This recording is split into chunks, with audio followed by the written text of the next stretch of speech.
Hello friends, I hope कि आप सभी लोग अच्छे होंगे। तो मैं आज एक न्यू मानवा स्टोरी को एक्सप्लेन करने जा रहा हूँ। तो मुझे उम्मीद है कि आपको ये स्टोरी पसंद आएगी और आप सभी लोग इसी तरह मुझे सपोर्ट करते रहेंगे। तो चलिए बिना कोई बकवास के स्टोरी को स्टार्ट करते हैं। तो हमारी स्टोरी के स्टार्टिंग में हम एक लड़के को देखते हैं जिसका नाम जूनियान होता है, जो अपने माता पिता के साथ एक किराए के घर में रहता है। जहाँ जूनी अपने घर पर आता है, लेकिन तभी उसे ऊपर वाले कमरे से उसके लैंडलॉर्ड और एक वेट्रेस की आवाज़ सुनाई देती है। और यहाँ पर जूनी अपने लैंडलॉर्ड के बारे में बताता है कि उसका लैंडलॉर्ड एक नंबर का टर्की आदमी है और जब से उसकी वाइफ की मौत हुई है वो हर दिन वेट्रेस के साथ मजे करता है और उसे कोई फर्क नहीं पड़ता कि बाकी के किराएदार उसके बारे में क्या सोचते हैं। के बाद फ्लैशबैक में हम जूनी को क्लासरूम में देखते हैं, जहाँ पर टीचर उन्हें अमेरिकन फार्मर्स के बारे में स्टोरी सुनाता है और बताता है कि जो अमेरिकन लैंडलॉर्ड होते हैं वो बहुत ही ब्रूटल होते हैं और वे लोग आम आदमियों की जरा भी कदर नहीं करते। जो बात याद करके जूनी बोलता है कि उसका लैंडलॉर्ड मिस्टर यू भी उन अमेरिकन की तरह है और वो भी सभी लोगों को अपने डॉग्स के जैसे ट्रीट करता है, क्योंकि हम लोग उसके लिए सिर्फ डॉग की तरह हैं। इसके बाद सीन शिफ्ट होता है और हम दूसरे दिन का सीन देखते हैं, जहाँ पर जूनी डार्ला के पास आता है और वो देखता है कि डार्ला तो एक बंदे के साथ बैठी हुई है। यहाँ पर हमें डार्ला के बारे में बताया जाता है कि डार्ला जूनी की बचपन की फ्रेंड है, साथ ही वो उसके लैंडलॉर्ड मिस्टर यू की बेटी है। जिसके बाद जूनी डार्ला से बोलता है कि मुझे तुमसे कुछ बात करनी है। जो बात सुनकर डार्ला अपने बॉयफ्रेंड से बोलती है कि मैं बस अभी आई। जहाँ उसे जाता देखता है कि फ्रेंड बोलते हैं कि क्या ये आदमी डार्ला का फ्रेंड हो सकता है, मुझे तो ये सुनकर ही विश्वास नहीं हो रहा।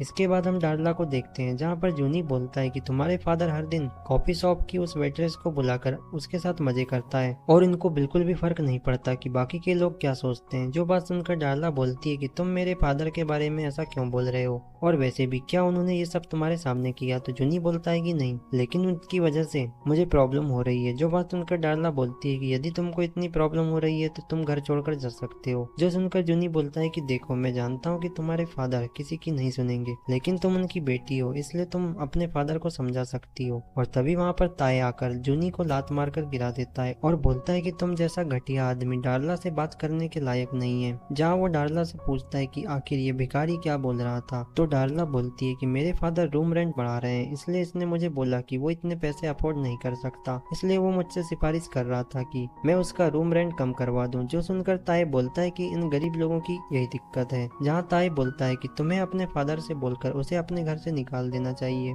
ये बोलकर वो वहाँ से जाने लगते हैं। जहाँ उनको जाता हुआ जूनी देखता है, तभी डार्ला जाते हुए अपने हाथों को हिलाते हुए उसे कुछ सिग्नल देती है और ये सिग्नल किस बात का है वो आपको आगे चलकर समझ आ जाएगा। इसके बाद सीन शिफ्ट होता है और हम जूनी को देखते हैं, जहाँ वो अपने घर पर आता है और वो अपने सामने डार्ला को देखता है, जहाँ डार्ला उसी का वेट कर रही थी। जिसके बाद डार्ला बोलती है कि क्या तुम आज जो हुआ उस बात को लेकर मुझसे नाराज हो। तो जूनी बोलता है कि नहीं, मैं बिल्कुल भी नाराज नहीं हूँ। इसके बाद डार्ला उसके कमरे में आ जाती है और उससे दोबारा पूछती है कि क्या तुम वाकई में मुझसे नाराज नहीं हो। जो सुनकर जूनी उसे मन ही मन गाली देता है, लेकिन वो उसके सामने कुछ भी नहीं बोलता। जिसके बाद वो डार्ला की गोद में आकर बैठ जाता है, जहाँ पर डार्ला उसे बोलती है कि चलो अब तुम नीचे लेट जाओ। और यहाँ पर हमें पता चलता है कि जो डार्ला होती है वो एकदम गिरगिट की तरह थी, मतलब स्कूल में कुछ और घर में कुछ और। जिसके बाद हम जूनी को देखते हैं, जो अपने पैंट को निकाल कर लेट जाता है और फिर डार्ला अपना काम शुरू कर देती है। इसके बाद वे दोनों घर के बाहर आते हैं, जहाँ पर डार्ला उसे बोलती है कि क्या तुम मुझे टच करना चाहते हो। तभी हमें यहाँ पर बताया जाता है कि जूनी ने आज तक कभी भी डार्ला को टच नहीं किया था, सिर्फ डार्ला ही जूनी का अभी तक फायदा उठा रही थी। जिसके बाद जूनी बोलता है कि हाँ, मैं तुम्हें टच करना चाहता हूँ, लेकिन तभी डार्ला बोलती है कि यदि तुम ऐसा करना चाहते हो तो तुम्हें पहले मेरे बॉयफ्रेंड को हराना होगा,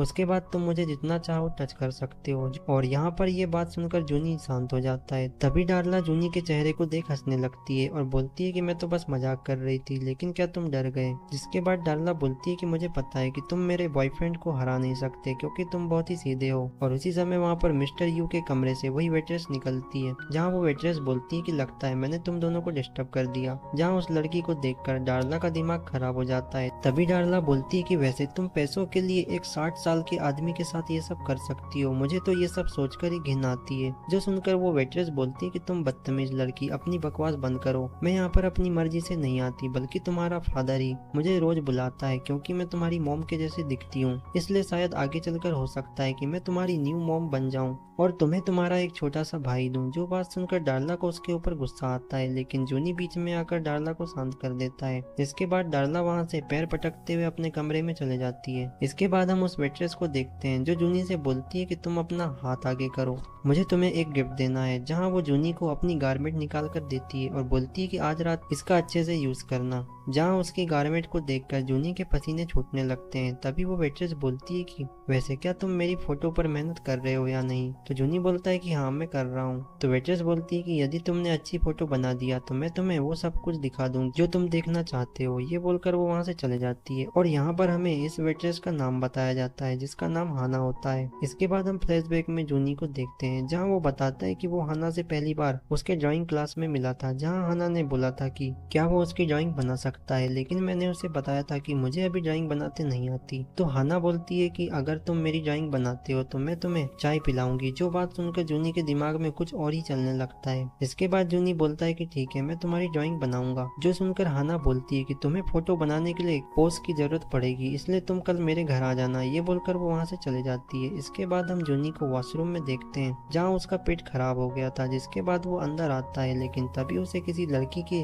आने की आवाज आती है। ये देखकर वो उसके साइड वाले कमरे के पास आता है और उसे वहाँ पर वही चीज दिख जाती है, जो देखकर वो बहुत ही घबरा जाता है और इन सब के चक्कर में वो वहाँ पर आवाज कर देता है। ये देखकर वो वहाँ से भागने लगता है, लेकिन उसका नेम टैग वहीं पर गिर जाता है। जिसके बाद वो अपने घर पर आता है और बोलता है कि आखिर वहाँ पर कौन था। तभी उसे लगता है कि शायद वो हाना थी। जो सब सोचकर वो परेशान हो जाता है। इसके बाद हम हाना को प्रिंसिपल के ऑफिस में देखते हैं जहाँ पर हाना ने उसका दरवाजा तोड़ दिया था। जो देखकर प्रिंसिपल बोलता है कि मैंने कोई ऑर्डर नहीं किया। तो हाना बोलती है कि क्या तुम्हारे स्कूल में सब लोग पागल हैं? जहाँ वो उसी टैग को दिखाते हुए बोलती है कि मुझे जूनी अभी के अभी यहाँ पर चाहिए। इसके बाद हम क्लासरूम का सीन देखते हैं जहाँ पर जूनी सोचता है कि अगर उसको मेरा नेम टैग मिल गया तो फिर क्या होगा। इसके बाद हम जूनी को देखते हैं जो अपने एग्जाम देकर जाने लगता है, जहाँ वो बोलता है कि उस इंसिडेंट को बीते हुए एक वीक हो गया, लेकिन अभी तक उसे किसी ने कुछ नहीं बोला। इसलिए उसे लगता है कि वो मैटर अब खत्म हो गया, इसलिए मुझे उसकी चिंता नहीं करनी चाहिए। लेकिन तभी वहाँ पर उसे हाना की आवाज आती है और हाना को वहाँ पर देख जूनी अपना नेम टैग छिपाने लगता है। जहाँ पर हाना बोलती है कि तुम ड्राइंग वाले लड़के इधर आओ। जहाँ हाना बोलती है कि मुझे पता है कि उस दिन तुम ही मुझे वॉशरूम में देख रहे थे, इसलिए चुपचाप गाड़ी में बैठो। तो जूनी उससे माफी मांगता है। तभी वहाँ पर डार्ला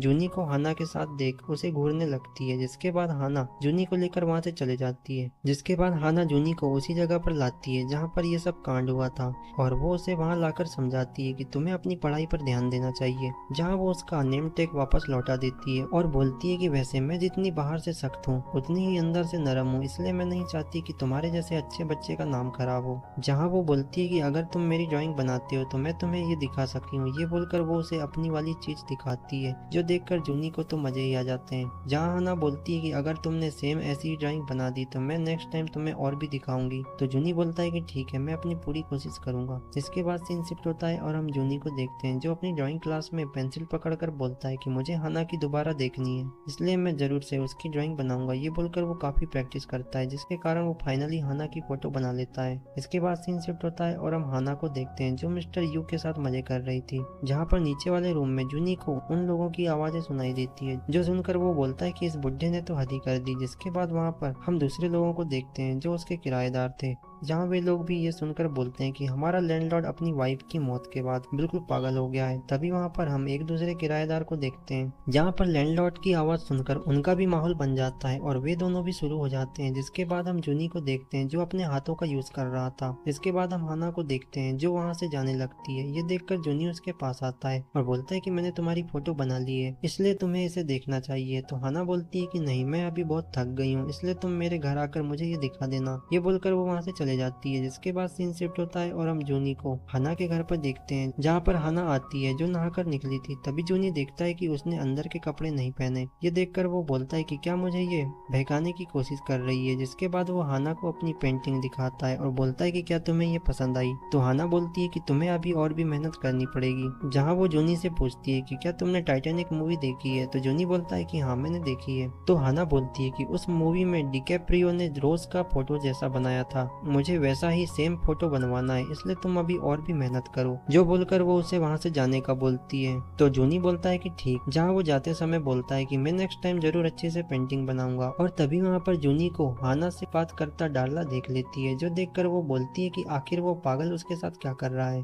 तभी डार्ला फ्लैशबैक में अपने दिन का शेड्यूल बताती है कि आज वो बड़े ही अच्छे से तैयार होकर निकली थी, जो देखकर उसके फादर बोलते हैं कि आज तुम्हारा मूड काफी अच्छा है। जहाँ वो बोलते हैं कि क्या तुम्हें कुछ पैसे चाहिए, तो डार्ला बोलती है कि नहीं, मेरे पास है। इसके बाद वो अपना बैग जूनी को देकर स्कूल के लिए निकल जाती है, जहाँ पर डार्ला को देखकर उसके दोस्त बोलते हैं कि वो आज बहुत ही सुंदर दिख रही है। तभी वहाँ पर डार्ला का बॉयफ्रेंड आकर डार्ला के बैग को पकड़ लेता है और उसके साथ फ्लर्ट करने लगता है। जहाँ पर डार्ला बोलती है कि वैसे हम लोग एक साथ हैं, लेकिन मैं तुम्हारे लेवल से ऊपर की हूँ। जहाँ वो बोलती है कि सब लोग हमें देख रहे हैं, इसलिए अच्छे से रहो। ये बोलकर वो वहाँ से चले जाती है। इसके बाद हम प्रेजेंट में देखते हैं, जहाँ डार्ला बोलती है कि सुबह से लेकर अभी तक सब कुछ ठीक चल रहा था। तभी हम जूनी को देखते हैं, जो डार्ला को देख लेता है। जिसके बाद डार्ला अपने कमरे में जाकर अपना गुस्सा एक टेडी पर निकालती है। इसके बाद हम अगले दिन डार्ला को देखते हैं, जो अपने स्कूल के लिए निकलती है, जो देखकर उसका फादर उसे पॉकेट मनी देता है, लेकिन डार्ला बोलती है कि आप रहने दो, मैंने पहले ही पैसे निकाल लिए हैं। जहाँ पर डार्ला पूछती है कि क्या आप हाना से दूर नहीं रह सकते, तो उसका फादर बोलता है कि आखिर बात क्या है, क्या तुम दोनों की लड़ाई हुई।